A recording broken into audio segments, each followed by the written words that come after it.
ఉన్నట్టున్నావు కదా అన్నారు. అవును అన్నాను. మరి ఇంకా అయిపోలేదా అన్నారు. అంటే జీలకర్ర బెల్లం పెట్టడం అయిపోయింది, ఇంకా తాళిగట్టు కాలే. జీలకర్ర బెల్లం పెట్టడానికి అయిపోయింది కానీ తాళికి ఇంకెక్కువ మంది పురోహితులు కావాలట, అందరమే అందుకే దండు కట్టి వెళ్ళామన్నాను. కానీ గుర్తుంచుకోవాలి, జీలకర్ర బెల్లం పెట్టినాక తాళి కట్టినా కట్టకపోయినా పెళ్ళైనట్లే తెలంగాణ లెక్క. అందువల్ల ఈ తంతు అయిపోయింది. ఇక దీన్ని ఒక తత్వవేత్త అంటాడు, no power on the earth can stop an idea whose time has come అని. ముహూర్తం ఆసన్నమైన ఆలోచనను ఎవరూ ఆపలేరు అంటారు. అందువల్ల ఇవాళ వర్గీకరణ సుప్రీంకోర్టు తీర్పుతో ఈ ఆలోచనకు ముహూర్తం ఆసన్నమైంది. ప్రపంచంలో ఏ శక్తి దీన్ని ఆపలేదు. ఇక అయినా మరి ఎందుకు మీటింగ్లు పెట్టుకున్నారు, ఎందుకు మీరు మాట్లాడుతున్నారు అంటే, అవడం వేరు, సమాజాన్ని ఒప్పించి చేసుకోవడం వేరు. అవుతున్న క్రమంలో సమాజం నుంచి వచ్చే అనేక ప్రశ్నలకు సమాధానం కూడా చెప్పాలి. నేను ఈ ఉద్యమం మొదలైన నాటి నుంచి నాకు అవకాశం ఉన్న ప్రతి వేదిక పైన వర్గీకరణకు మద్దతుగా మాట్లాడుతూ వచ్చాను. కృష్ణ మాదిగా మొదటిసారి మా పేరు పక్కన మాదిగా అని పెట్టుకుంటాం అని గర్వంగా అన్నప్పుడు నన్ను టీవీ ఛానల్ వాళ్ళు అడిగారు, ఇదేంటి సార్ మాదిగా అని కులం పేరు పెట్టుకోండి ఏంటి అని అడుగుతూనే అన్నా, ఈ ప్రశ్న మీరు 1000 సంవత్సరాల కింద అడగాల్సి ఉంటే రెడ్డి, చౌదరి, శెట్టి, గుప్తా, రావు, రాజు అని నాయుడు అని పెట్టుకున్నప్పుడు మీకు ఈ ప్రశ్న రాలేదు. ఇప్పుడు ఈ ప్రశ్న వచ్చింది. అందుకొరకు చెప్తున్నా, అగ్రకులంలో పుట్టిన వాడు జాతీయ అస్తిత్వాన్ని ప్రదర్శించుకుంటే అది ఆధిపత్యం అవుతుంది. అణగారిన కులంలో పుట్టిన వాడు జాతీయ అస్తిత్వాన్ని ప్రదర్శించుకుంటే అది ఆత్మగౌరవం అవుతుంది అన్నాడు. అందువల్ల ఇవాళ కృష్ణ మాదిగా గర్వంగా నేను మాదిగా అని పెట్టుకున్నానంటే అది ఆత్మగౌరవానికి ప్రతీక తప్ప అహంకారానికి కాదు. అందువల్ల సమాజంలో సమానత్వాన్ని కోరేవాడు. నేను ఏ కులంలో పుట్టాలి, ఏ వర్గంలో పుట్టాలి నేను నిర్ణయించుకోలేను. అది నా చేతిలో ఉంటే నిర్ణయించుకున్నామనేమో, కానీ పుట్టిన తర్వాత ఎక్కడ ఉండాలో నేను నిర్ణయించుకోగలను.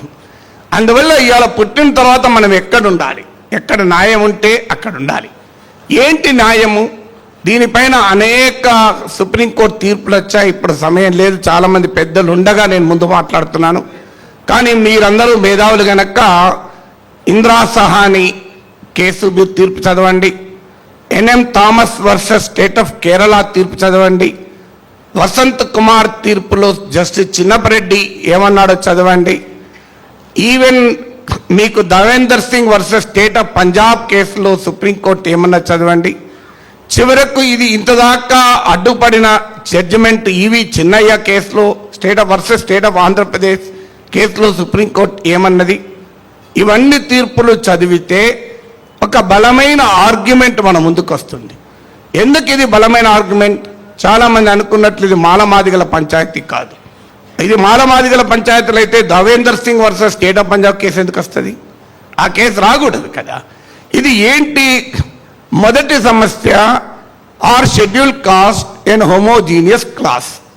సుప్రీంకోర్టు కొన్నేళ్ల కింద ఇచ్చిన ఒక జడ్జిమెంట్లో it was a misreading and misinterpretation of article 341. Article 341 గురించి చెప్తూ షెడ్యూల్ కాస్ట్ను గుర్తించేటువంటి ఈ అధికరణ ఆర్టికల్ 341 ప్రకారము షెడ్యూల్ కాస్ట్గా వీళ్ళను గుర్తించారు కనుక ఈ క్లాస్ ఆఫ్ పీపుల్ కనుక వీళ్ళను వర్గీకరించడం అనేది కరెక్ట్ కాదు.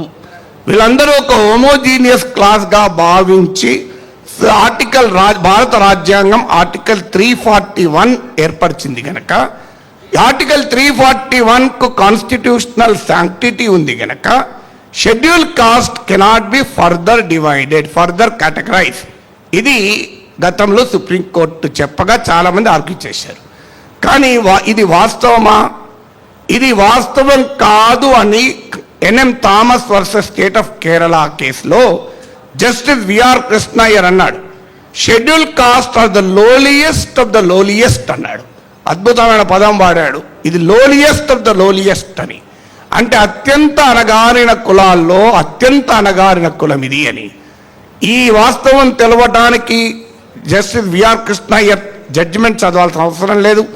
మనందరికీ ఊర్లోకి వెళ్తే తెలుసు. నాకు ఇప్పటి గుర్తు, నేను 7 సంవత్సరాల వయసులో ఉండగా మా ఊర్లో నేను ఒక ఎస్సీ బిడ్డను వచ్చి కలిసి కబడ్డీ ఆడితే మా నాన్నమ్మ నన్ను తిట్టింది. పోయిపోయి నువ్వు వాళ్ళతో ముట్టుకుంటావురా అని. ఆ రోజు సాయంత్రం వెళ్ళి వాళ్ళ ఇంట్లో భోజనం చేసి వచ్చాను. నేను వచ్చినందుకు నన్ను మా నాన్నమ్మ తిట్టింది. ఇదేంద్రా అంటే, నువ్వే చెప్పినావు కదా నానమ్మ, భగవంతుడి సృష్టిలో అందరూ సమానమే అని. ఇప్పుడు మరి ఈ తేడా ఏంటి అడిగితే, వీరికి తెలివి ఎక్కువైపోయింది పోరానికి 7 ఏళ్ల వయసులో అని చెప్పారు. అందువల్ల ఇది చిన్నప్పటి నుంచి మన అందరికీ తెలిసిన విషయమే. కానీ ఇంకో విషయాన్ని కూడా విఆర్ కృష్ణ గారు చెప్పాడు. ఏమన్నాడంటే, schedule caste is an amalgam of caste, tribes, races, groups అన్నాడు. అంటే షెడ్యూల్ కులాలు అనే ఒకే రకమైన వర్గము కాదు, ఇందులో అనేక రకాల భేదాలు ఉన్నాయని. ఇంత సుప్రీంకోర్టు జడ్జిమెంట్ అవసరం లేదు. నేను ఒకరోజు ఓ టీవీ ఛానల్కి వెళ్తూ డ్రైవర్తో మాట్లాడుతున్నాను. నాకు అలవాటు ప్రకారం మాట్లాడుతుంటాను. ఏంటి మీ ఊరేది అన్న. అచ్చంపేట సార్ అన్నాడు. మరి హైదరాబాద్లో వచ్చేందుకున్నాట, మా అవ్వ ఎల్లగొట్టింది సార్ అన్నాడు. మీ అవ్వ ఎల్లగొట్టింది అంటే, ఎందుకు ఎల్లగొట్టింది అంటే, పెళ్లి చేసుకున్న సార్ అన్నాడు చెప్పుకుంటా. ఏమంటే మీరు అంటే ఎందుకు ఎల్లగొట్టింది అంటే, తక్కువ కులం దాన్ని వేసుకున్నామని ఎల్లగొట్టినా అన్నారు. మరి నీది ఏ కులమో అన్నా. మేము ఎస్సీలం సార్ అన్నాడు. అరే ఎస్సీలు అంటారు, తక్కువ కులం అంటారు. లేదు సార్, నేను మాదిగ అమ్మాయిని పెళ్లి చేసుకున్నాను సార్, అందుకొరకు ఎల్లగొట్టింది సార్ అన్నాడు. నాకు కళ్ళకి నీళ్ళు వచ్చింది. ఇదయ్యా, అందుకే కృష్ణ మాదిగా ఈ పిలిపించినప్పుడు 1000 మంది కదిలారు. అట్టే కదలే. ఇది సమాజంలో ఉన్నటువంటి వాస్తవం. ఇది కాదని అనగలమా? ఈ వాస్తవానికి మనము స్పందించాల్సింది పోయి ఈ వాస్తవం లేదు అని ఒక భ్రమలో ఎలా ఉండగలం? అందువల్ల ఇవాళ అణగారిన వర్గాల్లో కూడా, వెనుకబడిన వర్గాల్లో కూడా మోర్ అండ్ లెస్ బ్యాక్వర్డ్ ఉంటే, both in terms of social, economic and otherwise educational ఉంటే అది వర్గీకరణ న్యాయమైంది అని ఇందిరా సహాని కేసు, మండల్ కమిషన్ కేసుగా మనకు ప్రసిద్ధి. భారతదేశంలో రిజర్వేషన్ జురిస్ప్రుడెన్స్ అర్థం చేసుకోవాలంటే ఒక మ్యాగ్నా కార్టా లాంటి జడ్జిమెంట్ ఇందిరా సహాని జడ్జిమెంట్. ఇందిరా సహాని జడ్జిమెంట్లో సుప్రీంకోర్టు ఏమన్నది? If the social backwardness is the connecting thread, అంటే ఒక వర్గాన్ని వెనుకబడిన వర్గంగా, రాజ్యాంగ పరిభాషలో వెనుకబడిన వర్గం అంటే బీసీ, ఎస్సీ, ఎస్టీ అందరూ కలిస్తే వెనుకబడిన వర్గం. అందుకే చాలా మందికి తెలియదు, మన దగ్గర బీసీలు అంటాం, దేశంలో ఓబీసీలు అంటాం, అదర్ బ్యాక్వర్డ్ క్లాసెస్ అంటారు. అదనని ఎందుకు వచ్చింది అంటే, రాజ్యాంగ పరిభాషలో బీసీ అంటే విచ్ ఇంక్లూడ్స్ ఎస్సీస్ అండ్ ఎస్టీస్. సో అందువల్ల ఇందిరా సహాని కేసులో సుప్రీంకోర్టు ఏమన్నది? సోషల్ బ్యాక్వర్డ్నెస్ కు కనెక్టింగ్ థ్రెడ్ సోషల్ బ్యాక్వర్డ్నెస్ అయినప్పుడు, ఆ కనెక్టింగ్ థ్రెడ్లోనే చాలా తేడాలు ఉన్నప్పుడు వర్గీకరణ చేయడం న్యాయమైంది అన్నది. అందువల్ల ఇలా షెడ్యూల్డ్ కాస్ట్ అందరినీ ఆర్టికల్ 341 ఒక కనెక్టింగ్ థ్రెడ్గా పెట్టినా, ఆ కనెక్టింగ్ థ్రెడ్లోనే అనేక తేడాలు ఉన్నప్పుడు వర్గీకరణ న్యాయమైంది. అందుకే article 341 is not the basis for SC reservation. It is only A process to identify schedule caste. చాలా మందికి అది ఆ తరపు వల్ల ఆర్టికల్ 341 పట్టుకొని వేలాడుతుంటారు. ఆర్టికల్ 341 షెడ్యూల్ కులాలను గుర్తించడానికి ఒక ప్రక్రియను మాత్రమే చెప్పింది తప్ప షెడ్యూల్ కులాల రిజర్వేషన్లకు ప్రాతిపదిక కాదు. డోంట్ మిస్టేక్ ప్రక్రియ ఫర్ ప్రాతిపదిక. అది process, it not the basis. అందువల్ల ఇప్పుడు సుప్రీంకోర్టు తాజా జడ్జిమెంట్తో ఈ వాదన నిజమని తేలిపోయింది. ఈ వాదన మనలాంటి వాళ్ళని చాలా కాలంగా చెప్తున్నాం. కానీ వాళ్ళ సుప్రీంకోర్టు ఇచ్చిన వర్డిక్ట్తో article 341 is only a process for identifying schedule cost.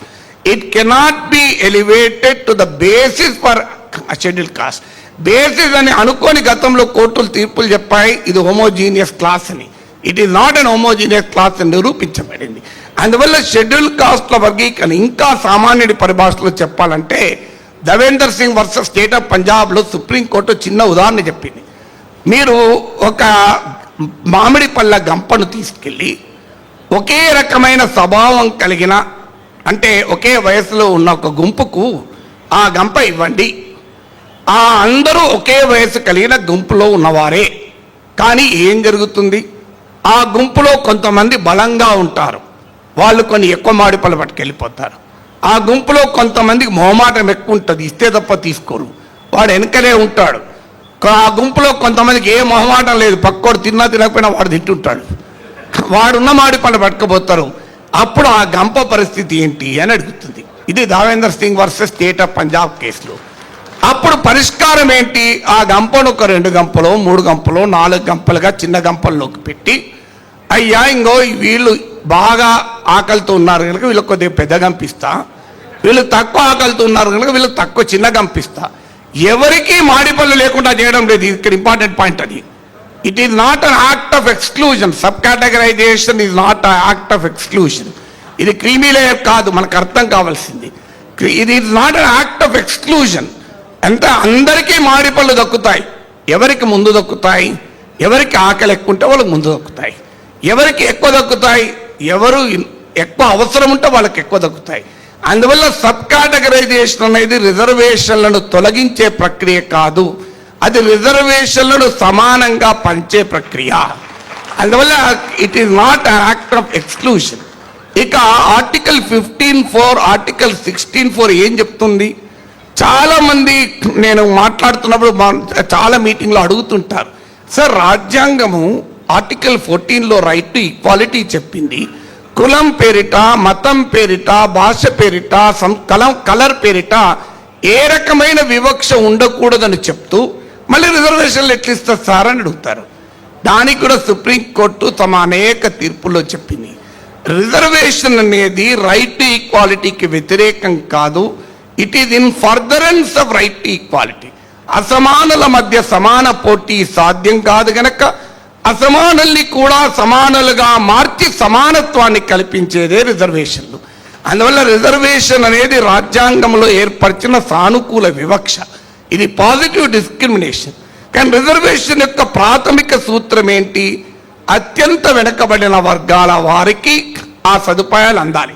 అందువల్ల ఆర్థిక అభివృద్ధిలో కారణం కావచ్చు, సామాజిక ప్రక్రియలో కారణం కావచ్చు, అనేక కారణాల రీత్యా రిజర్వేషన్ పొందుతున్న ఒక వర్గంలో తీవ్రమైన తారతమ్యాలు ఉన్నప్పుడు, సబ్స్టాన్షియల్ డిఫరెన్సెస్ ఉన్నప్పుడు, క్వాంటిఫైయబుల్ డెమాన్స్ట్రబుల్ డిఫరెన్సెస్ ఉన్నప్పుడు వర్గీకరణ రాజ్యాంగ ప్రాతిపదికను అమలు చేయడం అవుతుంది.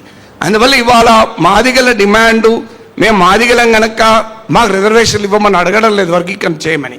మీరే షెడ్యూల్ కులాల్లో రిజర్వేషన్లు పొందడం విషయంలో కానీ, సామాజిక స్థితిలో కానీ, ఆర్థిక పరిస్థితిలో కానీ, ఆస్తుల్లో కానీ, ఆదాయాల్లో కానీ అన్ని అంశాలలో క్వాంటిఫైయబుల్ డెమాన్స్ట్రబుల్ డిఫరెన్సెస్ ఉన్నాయా లేవా ఎంపరికల్గా స్టడీ చేయండి. మేమందరము నమ్ముతున్నది ఉన్నవి, అందుకొరకు వర్గీకరణ కావాలి అని అంటున్నాం. మీరు ఎవరైనా లేవో నిరూపించండి, మాకు అభ్యంతరం లేదు, ఈ వేదిక వర్గీకరణ అవసరం లేదని అంటాం. అందువల్ల ఇలా వర్గీకరణకు మద్దతు ఇవ్వడం దేనికి కారణం? దానికి కారణం ఏంటంటే ఈ కులంలో పుట్టావని వర్గీకరణ మద్దతు ఇవ్వడం లేదు. వర్గీకరణకు ప్రాతిపదిక ఏంటి? షెడ్యూల్డ్ కులాలలో కూడా పరిమాణాత్మకమైన, గుణాత్మకమైన, గుర్తించదగిన సామాజిక ఆర్థిక అంతరాలు ఉన్నప్పుడు వర్గీకరణ చేయకపోవడం వల్ల జరిగే ప్రమాదం ఏంటంటే అందులో అత్యంత అణగారిన కులాల బిడ్డలకు అన్యాయం జరుగుతుంది. అందువల్ల వర్గీకరణ సామాజిక న్యాయం అనే రాజ్యాంగ సూత్రాన్ని అమలు చేయడం అవుతుంది. అందువల్ల ఇప్పటికైనా ఫైనల్గా నా అపీల్, దయచేసి దీన్ని మాదిగ వివాదంగా చేయకండి. మాలలు మాదిగలు అందరూ కూడా అంటరానితనాన్ని అనుభవించిన తరతరాలుగా ఈ నిచ్చెన మెట్ల కుల వ్యవస్థ దుర్మార్గానికి బలైన జాతి. సో అందువల్ల అణగారిన జాతి ఎప్పుడూ విడిపోకూడదు. అణగారిన జాతి విడిపోతే అగ్ర కులాలకు, ఆధిపత్య కులాలకు లాభం జరుగుతుంది. అందువల్ల నా అప్పీల్ ఏంటంటే దీన్ని దయచేసి మాలల వ్యతిరేక పోరాటంగానో లేదా ఇది మాదిగల హక్కుల కొరకు మాత్రమే జరిగిన పోరాటంగానో చూడకూడదు. ఇక్కడ ఇవాళ మాదిగలు ఉండొచ్చు, పంజాబ్లో వాల్మీకులు ఉండొచ్చు, ఇంకో చోటు ఇంకోరు ఉండొచ్చు. ఇది న్యాయం కొరకు పోరాడుతున్న జాతి తరఫున మాట్లాడుతున్నాం. ఇందులో ఈ కులం ఆ కులంతో సంబంధం లేదు. మాకు ఏ కులానికి అన్యాయం జరిగితే ఆ కులం తరఫున నిలబడతాను, ఖచ్చితంగా నిలబడతాను. ఏ వర్గానికి అన్యాయం జరిగితే ఆ వర్గం తరఫున నిలబడతాను. అందువల్ల ఇవాళ సమాజంలో మనం అప్పీల్ చేయాలి. ఎందుకంటే మేము చూస్తున్నాం సోషల్ మీడియాలో దీన్ని మాదిగా వర్సెస్ మాలలుగా మామూలు వర్గ పోరాటం జరగడం లేదు. ఇద్దరు కలిసి పోరాడాల్సిన వర్గాలు వేరున్నాయి. అది వదిలేసి ఈ పోరాటం ముందుకు వస్తే బలహీనపడతాం. అందువల్ల ఇవాళ ఇది ఆత్మగౌరవ పోరాటం, ఇది అసమానతల పైన పోరాటం, ఇది అన్యాయం పైన జరిగిన ఒక మాత్రమైన పోరాటం. ఇది ఒక అద్భుతమైన సామాజిక రాజకీయ చైతన్యం. అందువల్ల ఈ చైతన్యానికి ఉన్న ఈ స్వభావాన్ని ఎవరో కొద్దిమంది దీన్ని విద్వేషపూరితం చేసే ప్రయత్నం చేయవచ్చు. దాని పట్ల కూడా అప్రమత్తంగా ఉండండి. కులాలు ఏదైనా, వర్గాలు ఏదైనా, న్యాయం ఎక్కడుంటే ఆ న్యాయం పక్షాన నిలబడిన వాడే మానవుడైతాడు.